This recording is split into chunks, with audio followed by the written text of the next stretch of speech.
Madagasikara kosa amin'izao fotoana izao ny tompon'andraikitra vao amin'ny aikany miaraka amin'ny tompon'andraikitra Facebook ny resaka momba ny tambazotra-tserasera sy ny cybercriminalité izy ireo Gérard Ratsizaka mitatra ny vaovao.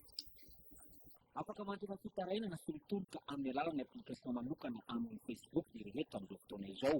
Miaramiasa ny Ministeran'ny Posta sy ny Fifandraisan-davitra ary ny fampirobona ny reto-arak'atsirindry sy ny ICANN ary ny Facebook.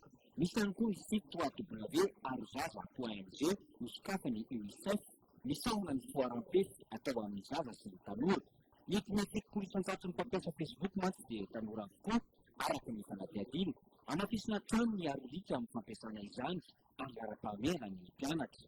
Matana fampiasana ny sina internet ary miteraka hafa nefa lasa mandeha amin'ny zava-doza indraindray ny fampiasana an'izy ireny.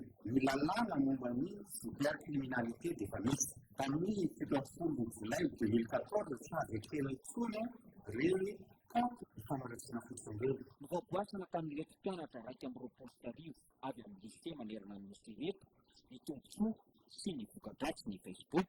Izy ireto no mifampita amin'ireo namany ny fahalalana azony teto amin'ny CCI Vato.